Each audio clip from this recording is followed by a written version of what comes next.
Welcome to the Scene Snob interviews with your host, Mick Manhattan. Please like and subscribe to our channel and follow us at the Scene Snob. What's up, everybody? Welcome to the Scene Snob interviews. And today I am joined by a very awesome horror guest, which is always fun for me. I have Tony Masiello on here with me. He's a filmmaker from sovhorror.com. Go check out the website. They have very cool movies. They have very cool gear that you can go check out, swag, the whole 9 yards. I love it. I've checked out your website plenty of times because we're friends on Facebook, and I always pick apart. But I want to welcome you to the show, Tony. Thank you for coming on. Awesome. Thank you so much for having me. I'm excited to be here. Absolutely. And now you were such a big horror fan, following you and seeing your posts and things like that. Like, I learn a lot, and I thought I was a horror fan. But I'm learning more and more as I go on, especially with each passing guest. There are movies I'm just checking out for the first time I've never even heard of that are awesome. And you being a filmmaker, I love talking to different filmmakers and kind of getting their process and things like that too. Because a lot of independent filmmakers watch this, and I hope they take something away from it. So I want to start off from the beginning. How did you get started with your love of horror? I think like a lot of kids, I kind of started off, I was very interested in things like dinosaurs and stuff like that. And as a kid, the Universal monster movies played a lot on local television, and this was before cable and all that. We watched UHF television with the rabbit ears on and stuff. And I just found myself attracted to horror pretty fast. And, we got our first VCR. I was pretty young when we got our first VCR. I think it was like 6 or 7. And, once the VCR was discovered, it was like, wow, we can go rent movies. It was the 80s. It was the heyday of the video boom. And so, there's tons of local mom and pop stores that had all these movies. And as a kid, I was just so fascinated by them. And I would beg my mom to take me to different video stores and rent movies. And that kind of slowly started my obsession with horror films. And that's it's funny that you mentioned that because you have so many VHS behind you, which leads me to my what SOV horror is, which is shot on video horror. And how did that start? Where did the concept start, and then how did you implement it? So as far as the shot on video movies, when I was renting all these movies when I was a teenager, one video membership became 2, became 3, became 4. And next thing I know, I'm begging my mom to drive me around to every video store in San Diego looking to rent obscure and weird horror films. And, inadvertently, eventually you run across shot on video movies. And I think like a lot of people, the first time I saw a shot on video movie, I'll be honest, I don't recall which one was the first, but, I probably thought what a lot of people think, which is, oh, this is shot on a shitty video camera. Anyone can make a movie like this and whatnot. But as I started to see more of these types of movies, I became completely obsessed with them. It was, to me, it actually was very highly influential because you did kind of have that connotation that, hey, these were shot on a video camera, and hey, maybe I can get access to a video camera and make my own movies. So, very highly influential to me. And, eventually, I was in my early 20s, not really doing much with my life. I was kind of a musician playing in various punk rock bands and stuff like that. And my mom pretty much gave me that line, what are you going to do with your life? And so, I wasn't really sure, I thought about making movies in the past, but I felt it was more of a pipe dream. I felt, I grew up very poor, couldn't really afford to go to college or anything like that. And so I was just kind of like, I'm not really sure. And she's like, well, why don't you, I saw this commercial for this school and that you can make movies. Why don't you look into this? And so I did. And next thing I know, I started going to school to study video production and slowly, kind of learn the field, so to speak, and decided to start working in the entertainment industry, which is where I've been working ever since. That's awesome. And where did you go to school, if you don't mind me asking? Well, I wouldn't recommend my school, but I went to a college called Platt College here in San Diego. I think they have them all over the place. What I would actually recommend is if people are interested in getting into filmmaking, especially nowadays, it's a lot different than it was when I first started going to school.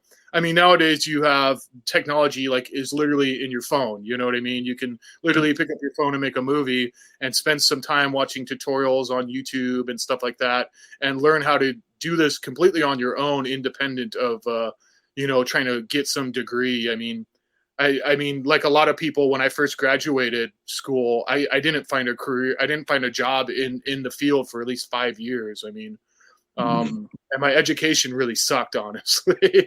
My teachers were constantly impressed because, they would give us these really shitty assignments, and I'd always just go above and beyond because I was so passionate about making movies. And so, I mean, yeah, people ask me like, hey, should I go to college for this and stuff like that? I always say no. I mean, it gives you the piece of paper that some jobs want. Some jobs will want that bachelor's degree or something like that. But for me, I learned a lot more by just shooting and making stuff with my friends in the backyard. Yeah, I mean, I 100% agree. I went to film school as well, and afterwards, I just tell you can gain the same networking and the same, all of that just by going onto a set and PA and working your way up or doing your own thing. So I definitely agree. There's so much. I mean, YouTube, you can go to school now. You can learn everything on there. So I definitely agree with you in that sense. But now getting into directing, you as a director, I'd love to know your process. Like, so you were directing horror. What is it? You write it as well, correct? Or do you work with other scripts as well? Yeah, so typically for pretty much all my projects, I usually come up with the main concept. I don't always write the scripts because I kind of abhor writing dialogue. It's never been my strong point. I've never been the best public speaker either. But so typically I'll outsource my story ideas to a writer. I've worked with several writers over the years. A few of them I've written myself, but for the most part, I outsource a lot of the dialogue to other people. I love that because you do not hear that a lot, especially from, there's a lot of filmmakers out there, and I don't know if you'll agree, that I think their movies look amazing. They have cool concepts, but there's just something about the story. It's like, you got to team up with a writer. And it's like, just team up. And so it's good to hear, and I think that's great advice for any filmmakers out there. If it's not your strong suit, find somebody and collaborate. So I definitely commend you on that. That's awesome. But with sure. So SOV Horror, that's the main distribution for your movies, correct? Yeah. Yeah. Sorry. No. I was just going to say, so that you take after you make them, are you making other filmmakers' films too, or is it a collaboration of different filmmakers, or is it just your own? Yeah, so SOV Horror is pretty much a distribution company that I run, and a majority of the product is not my product. It's product that I picked up to distribute. Pretty much the way the label came about was I was working on a documentary web series called SOV: The True Independence, which was kind of my way of trying to pay it back to all the people that inspired me to get into filmmaking. Like I said, the shot on video movies were highly influential to me as a teenager and a young adult kind of growing up. And so I started working on this web series, and I was interviewing a ton of different directors and actors and people like that. And one of the guys I interviewed, director Jay Wolfel, gave me a box of old VHS tapes. I told him I was a big VHS fan, as you can see. And he's like, oh, I got some tapes here. You want some tapes? And he gave me this box of tapes. And on one of these tapes, it really grabbed my eyes because I noticed it was a dub tape. So it had multiple movies on it. And it had a movie called Dead Silence, which that's a movie by one of my favorite filmmakers, Hugh Gallagher. And this was a pretty rare thing back then. The movie had not seen a DVD release. The VHS was very scarce. It was one I was looking for years. So it's really excited about watching Dead Silence. But right before Dead Silence was this movie called Metal Noir. And I'd never seen Metal Noir. I'd never even heard of it, but the title sounded cool. I'm like, Metal Noir, this sounds cool. I'll check this out. And so long story short, I watched this movie and I absolutely fell in love with it. It's a shot on video movie. It's kind of like Hellraiser meets Trick or Treat. It's such a blast. And I was going to write a review for my website, sovhorror.com, where I had my web series and stuff. And come to find out while doing some research, this movie had never been released.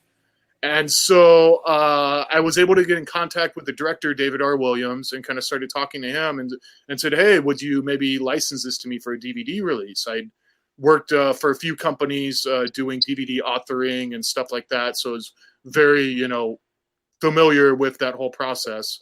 And David agreed, and that ended up being our first release was Metal Noir.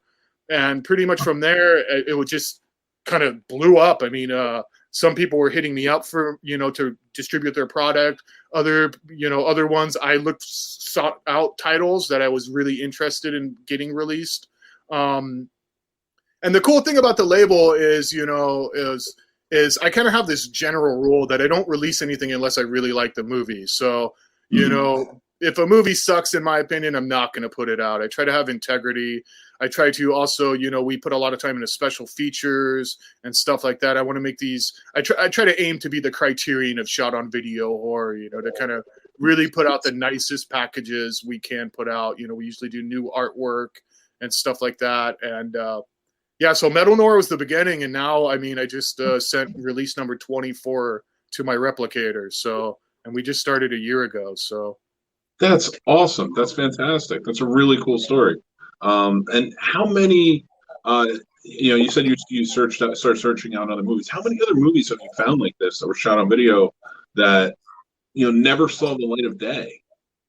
Yeah, so we have quite a few actually. I'd say there's a good handful of titles so far that we've released that literally never saw anything. Another movie called The Spirit Gallery, which is probably one of the best, well-produced shot on video movies I've ever seen. It was actually made by John Streisick, who's known. He directed a lot of episodes of Tales from the Dark Side and Monsters, and wrote some scripts for Stuart Gordon, worked with Stuart Gordon closely. Oh, nice. And so he put out his movie, which was pretty much a lost movie, put out this other lost vampire movie that a friend of mine made. I try to focus on stuff that's kind of a little harder to find, rare titles, or just, even nowadays, a lot of this stuff has never been on DVD. It was on VHS, but it never made it to DVD. So, we're trying to find homes for those and get those movies out for people as well. And so, how far do you have to dig for this? Or do you, as it got to, you've been going for about a year now, do you have more and more people maybe saying like, hey, listen, I found this movie, check this out. And then do you have to dig? I would assume you're like a private investigator at this point, trying to figure out everything, like who made it and all of this information. It can be a lot of work. Yeah. It can be a few of the films we've worked on. There's still ones I'm working on now. I have a giant list of movies I'm constantly seeking out, especially some of my favorites.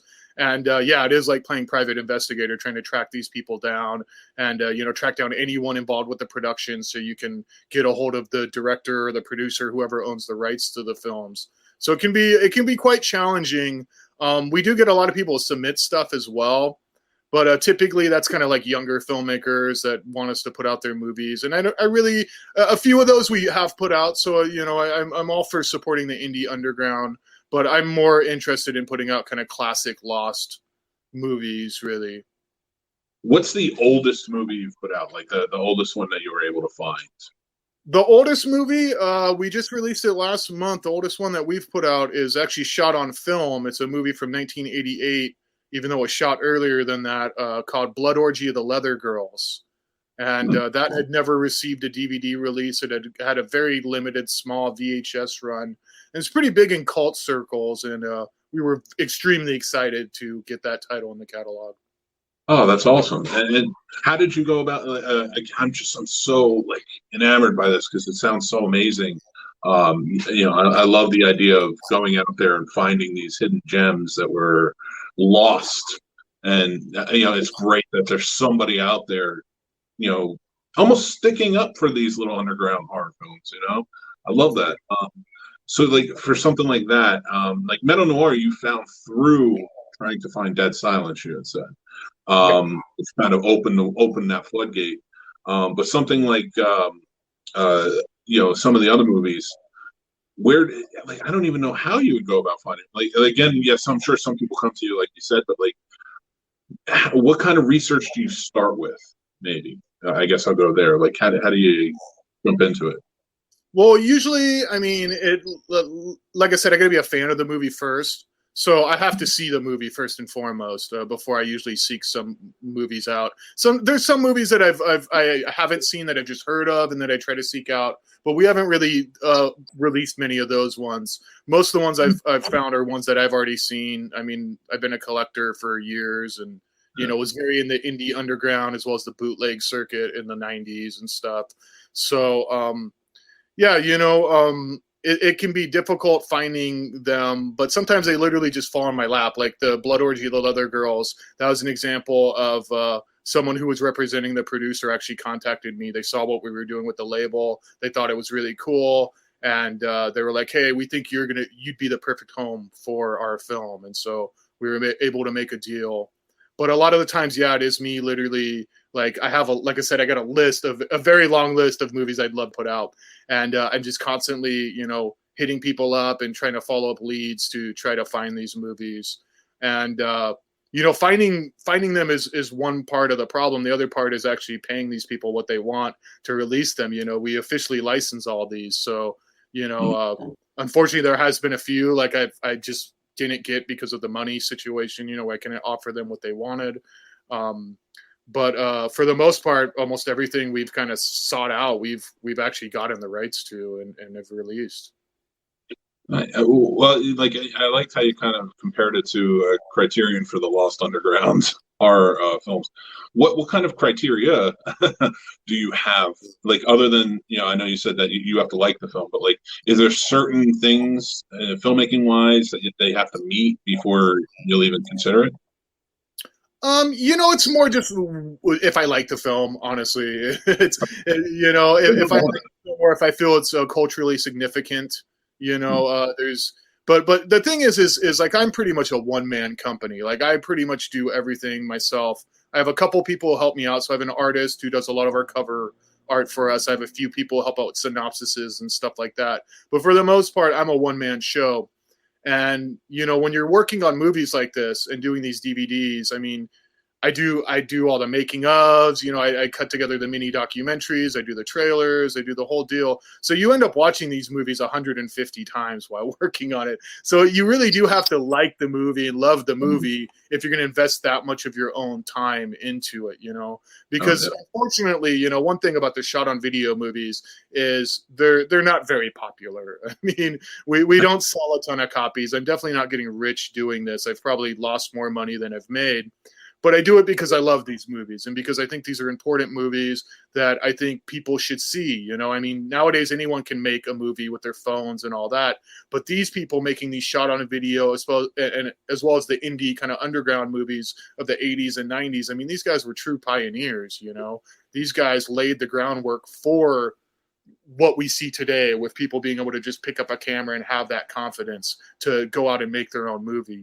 So, to me, it's really about preservation and saving these movies and sharing them with people. I mean, like I said, I'm a fan first. I always consider myself a fan first and a distributor second. So Nice. Okay. Well, I want to ask, like, what is your favorite movie you've put out so far?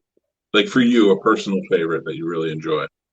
Really, Metal Noir is probably my favorite. I mean, you never forget your first, as they say. And one thing that was interesting with Metal Noir is this version that I first watched on that VHS tape, it was like a dub of a dub of a dub. I mean, it looked terrible. It looked like, there was so much rolling in it and stuff like that, really bad audio. And what had happened is the filmmaker, he sent me the master, but the master was molded. It was molded. It was ruined in a flood. And he didn't realize it. He didn't open it before he sent it to me. So he sends me the tape and I open it up and it's molded. And so we couldn't do a new transfer of it. And so long story short, I had to play detective yet again. And I was able to find a work print of the movie that had no music or any of that in it. And I pretty much went through the long process of recutting the movie using that work print along with my version I had on that VHS tape and the soundtrack of the movie, which I was able to secure. So it took about 7 months to recut Metal Noir from scratch. I mean, it was pretty much recutting the movie from scratch. So I have a very, like, you know, I feel like I'm almost one with that movie, because it was so intimate. Because one thing that was really important to me when recutting the film was maintaining it pretty much shot for shot on how it was that original cut I saw. You know, I wanted to maintain that original vision that the editor and director had at the time when they produced the film. And so literally, like, frame by frame, trying to make sure the frames matched perfectly. It was a ton of work. So that's definitely, you know, Metal Noir to me will always probably be the most special one. But there's one other that's like really big for me too, and it's mainly just because I'm such a huge fan of this movie, and I just couldn't believe, you know, that we were able to get it. At the time I thought it was kind of too big for us, and that's a movie called Mr. Ice Cream Man. I saw that one. That looks interesting. And I now haven't seen the movie, but I am interested. And what's interesting about that one is that's one of those movies. You know, I know most horror fans know the Clint Howard movie, Ice Cream Man. And this movie was actually made before Ice Cream Man, Mr. Ice Cream Man was. And it kind of has a sordid history. There's some theories, actually, that it was ripped off a little bit for Ice Cream Man. Or maybe it's just a coincidence. But there's a whole story about that in the making of a documentary on the DVD. But long story short, I mean, it's just, I love that movie. I love that movie growing up. I used to rent it all the time. And it's just such a fun kind of horror movie. And we did a whole new transfer of that from the original Beta SP master tapes. And I did a remaster job from that. And it just looks absolutely amazing. It looks so beautiful. And as a fan, you know, to be able to get this movie and kind of put it back out into the world for people to see, but not only do that, but put it out in a nice, high quality version. I mean, like I said, it looks better than it's ever looked ever. And so, you know, I take a lot of pride in that, and just a huge fan of the movie. So that would probably be like my very close second favorite release we have. Oh, that's awesome. And so as a filmmaker too, and going into this, what are some of the things that you're working on going forward? Like, I know you're a director, and, you know, what is it that, you know, I mean, I guess, what do you have going on right now? I want to hear. So, I've recently just released my second feature film, which is called Natasha Knighty's. Actually, we did a short run. Wide release will come out in November, but called Natasha Knighty's Boudoir of Blood, which is a sequel to my first film, Zombarella's House of Horrors. And it's a horror anthology in the vein of USA Up All Night. I don't know if you remember that old show. Oh, yeah. But that was a big show for me when I was a kid. That was pretty much the TV show that got me into B movies and TNA comedies and stuff like that. And long story short, the way that kind of came about was, so I put out Metal Noir, and I'm like, well, now I have a DVD label. What am I going to do? And I had a bunch of short films that I directed, and they were in other movies. So, you know, I contributed to a bunch of anthologies. I'd done short films and trailers for all these other projects of people. But I wanted to put together a bunch of my stuff for my cast and crew to enjoy.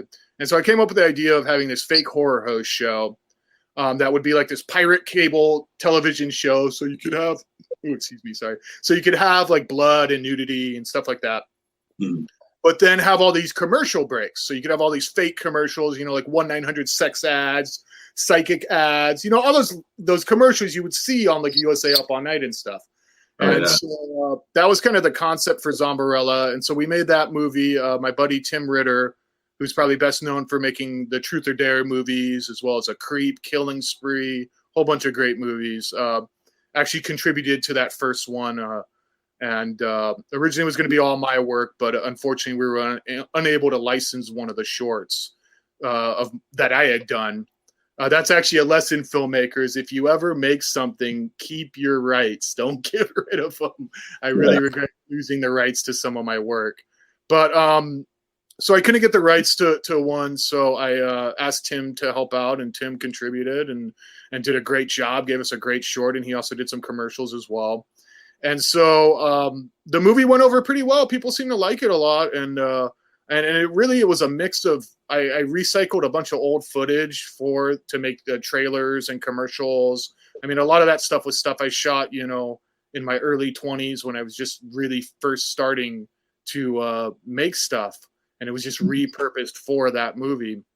So we made a sequel recently, and we got a lot more people on board this time. This time I wanted to get other filmmakers and people involved. And so the new one, Natasha Knighty's Boudoir Blood, has shorts by myself, Jeff Kirkendall, who's best known probably for his work with the Polonia Brothers, and pretty soon Return to Splatter Farm, and Ron Ford, big legendary SOV film director. I mean, Hollywood Mortuary, Tiki, Deadly Scavengers, V-World Matrix, a ton of movies. So they all contributed shorts, and then we had a bunch of filmmaker friends also contribute commercials, and I wrote some of them. Actually, I wrote most of them, and I edited all of them, and yeah, I mean, it was a blast. If people kind of miss those early days of the 90s and things like USA Up All Night and stuff like that, I think they'll really get a kick out of Natasha Knighty's Boudoir Blood. Yeah. And the joke, I have to mention the joke of it all. You probably notice, obviously, the titles are very different. You have Zombarella's House of Horrors and Natasha Knighty's Boudoir Blood. But the joke is that they're showing a movie within this, because it's a horror host show. So in the first movie, Zombarella, the movie is Tales from the Mausoleum Part 1. So the second movie, Natasha Knighty, the movie is Tales from the Mausoleum Part 2. And so we are going to be making a third one. And we do, the joke is we have a different host for each one. So the third one, I'll go ahead and give you guys the title. The third one's going to be called Spectre of the Space Babe. And we'll be back with Tales from the Mausoleum Part 3. So we're currently producing that now, and hopefully that will be available sometime mid next year. Oh, I love that so much.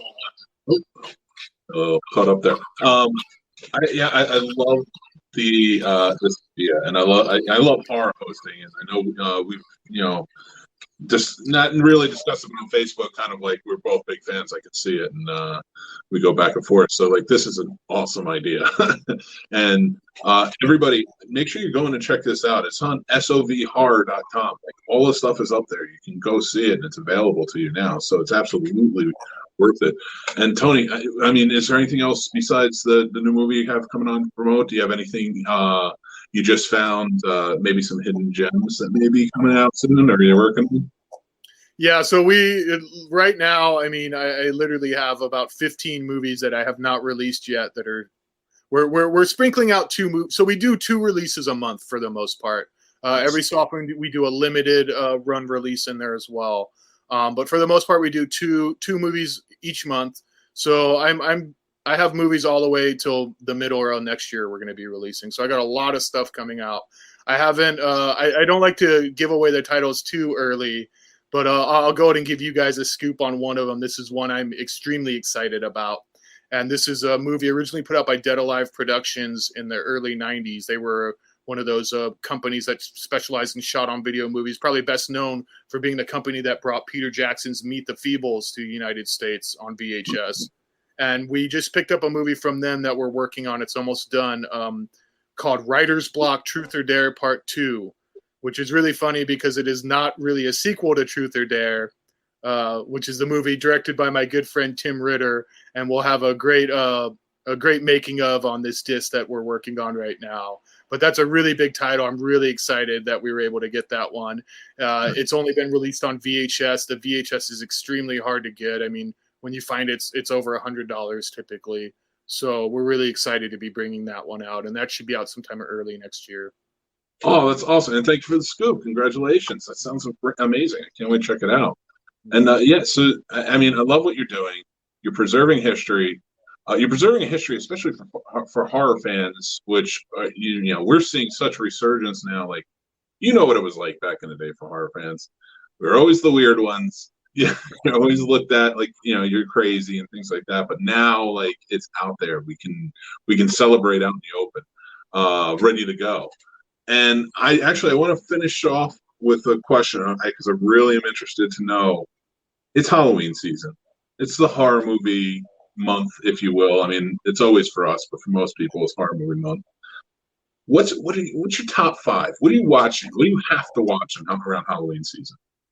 Oh gosh. Oh, okay. Let's see. Five is maybe tough. Every year, actually, what I like to do, me and my wife's actually, believe it or not, a huge horror fan.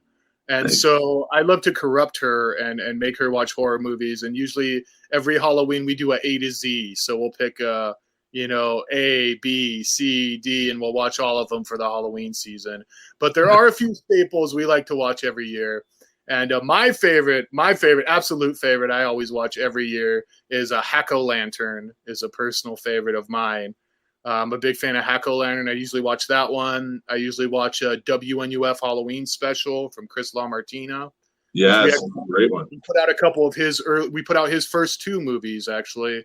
And his first movie, Amerikill, I highly recommend. He made it when he was 14 years old. And this is the best movie you'll ever see made by a 14-year-old. It's so good.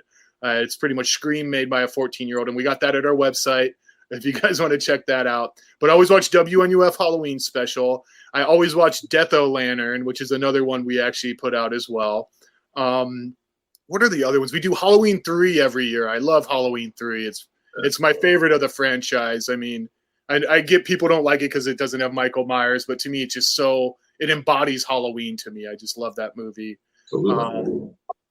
What else are the normal ones we do? That's probably about it. I mean, as far as the kind of staples in my house, like I said, we do the A to Z, and so we've been doing those lately. We just got up to we watched F last night, so we watched Frankenstein Unbound. Nice. Today we got G, so we're gonna watch The Guardian. So I love that. Is an amazing idea. I love that. Just A to Z and pick out a movie. That's fantastic. And anybody listening, it gets tough for Q. Q is always hard. I obviously got Q the Winged Serpent or Quartermass Experiment, but there's not a lot of Q horror films. There's not a lot of Y horror films. That's another tough one. Usually we'll just watch Yongari every year. X is another one. You don't have a lot. You got things like X-Ray and the X, the man with the X-ray eyes, but there's not a lot of X horror films.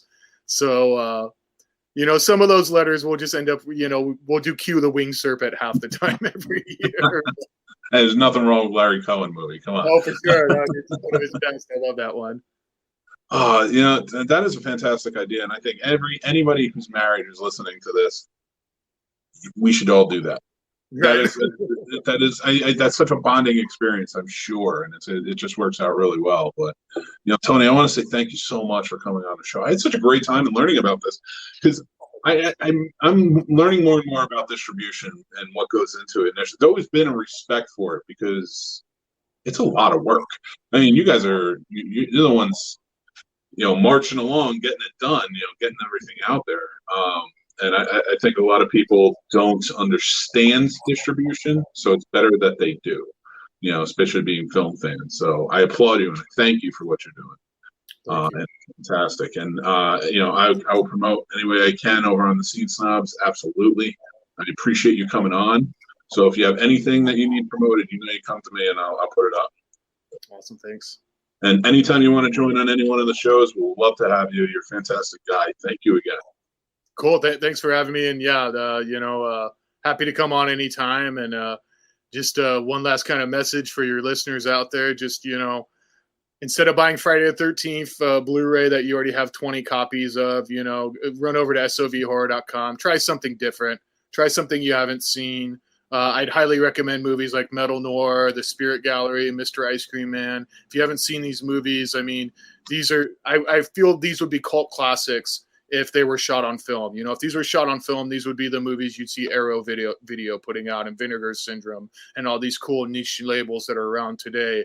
And, so yeah, take a chance, try something different, and you might be surprised. Absolutely. That's a great message, too. So everybody, yes, go out there. Go to sovhorror.com right now. Go check out these movies. All right. And until next time, I'm, of course, Mick Manhattan, the Seed Snob. And thank you for joining in and listening. And until next time, take care.